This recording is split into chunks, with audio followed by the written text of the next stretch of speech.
Spevy said, "Do I still have my Robot D?" Perma said, "My Robot D is superior to yours." Quarter said, "My Robot D can vibrate." Lean asked, "Wait, are the robot hands like the new IGN Goon machines?"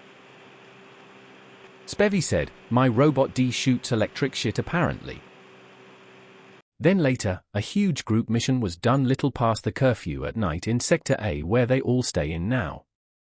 Players who joined were Perma, Lean, Quarter, Spevy, Gerald and TGMID. They had 3 robot hands with them, plus weapons. They heard a robot from the hallway, so they went to confront it. Quarter said, "Well, gentlemen, I suppose it is, as they say, show time."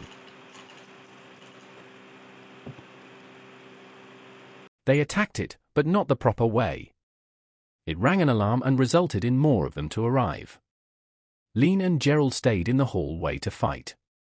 The rest crawled up into the vent in the apartment. Then Lean got electrocuted by a shot fired by a robot. Gerald said, "I don't want to be sodomized." Gerald also got electrocuted. The robots took Gerald and Lean into the basement, locking them into a dark room, the Goon basement as they call it. Then the rest, Perma, Quarter, TGMID, and Spevy exited the vent and went to raid the 3rd floor storage. They played hide and seek with the security robots on the way. Inside the storage, they found 2 cameras, wiring, tools, and a robot arm that looks different from the they have. It has a missing part in the wrist that seems to power it. Quarter said, "This seems to be what I've came for. It's missing something though." Then Quarter saw a knife on the table, which made him have the impulse to saw his arm off with it, replacing it with the newly found robot arm. Quarter said, "I suppose that mad men are what the world needs right now, does it not?"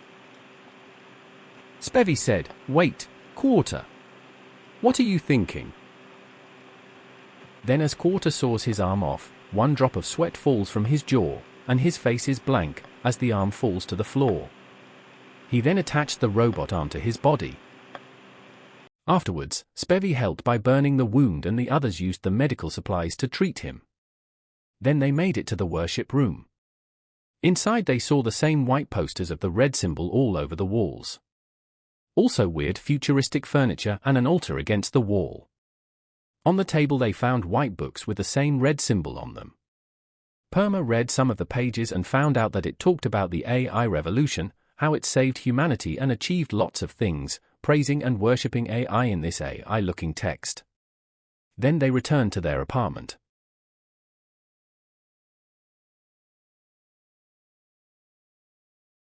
Strategy-wise, the Cocaine Bullet Alliance continued their planning of taking Quarter or Perma out this vote. This was led by Lean and Gerald.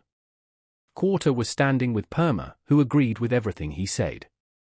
Quarter actively tried to convince the other Alliance members to switch to his side, and it started to work. TG Mid and Spevy were playing both sides, ready to jump ship if needed. Quarter had planned to get Lean out today, which Perma supported. They managed to convince Spevy to turn on his alliance and to vote Lean. TG Mid also voted Lean, but it was part of his plan to build trust with Quarter for this round, then take him out the next round. Mal forgot to vote due to falling asleep, so her part can't be determined. Dutch was on the side of the Cocaine Bullets Alliance, voting against the other alliance. Then it was time to eliminate someone, and today, Lean got the most votes. Perma called Lean and said, "Rest in peace my sweet beef." Spevy said, "Rest in pepperonis." Lean said, "Hang on, let me push out one last load in the Goon basement." Then the robot shot Lean dead. Gerald said, "No. You traitors, what have you done?" Spevy built a memorial for Lean that said, "Here rests Lean, beloved by flesh, hated by the clankers. May we avenge his death by locking those wirebacks in the basement where they dared to take his life." Then after the elimination, the Cocaine Bullets Alliance started to come apart. Gerald doesn't really trust anyone anymore, blaming TG Mid for Lean's death, also suspecting Spevy and Mal of voting Lean. Both Spevy and Mal sent proof screenshots that they had missed the voting. Mal saying that she missed it by sleeping over it, and Spevy saying he abstained from voting. Spevy's screenshot was staged, but Mal's was the real one, as she had forgotten to vote. Gerald learnt that TG Mid had been playing both sides till he leaked it to everyone, which made Quarter's side lose trust in him and he became a danger. The Cocaine Bullets alliance fractured further at this argument between Gerald and TG Mid over the double agent move. Spevy kept playing both sides. What fractured the alliance more was that Mal has now also started to play both sides, leaning towards Quarter's side, but not fully. Mal and Spevy formed an alliance between the sides, both knowing that neither of them are fully loyal to neither side, more so seeing where it goes and ready to adapt into situations as needed. Dutch was leaning towards Gerald's side, but was messaging everyone, trying to figure out where everyone is at the moment and trying to build trust. He also tried to warn everyone of Quarter, trying to convince that he needs to go, or nearly everyone would get backstabbed who get promised a second place. This can help visualize where everyone is at currently. One side is Quarter and Perma. Another is Gerald and Dutch. Then in the middle, Mal and Spevy are playing both sides, together aware of each other's position. Then TG Mid is playing both sides also in the middle, but his game got exposed, leaving him exposed in the middle now, instead of the opposite.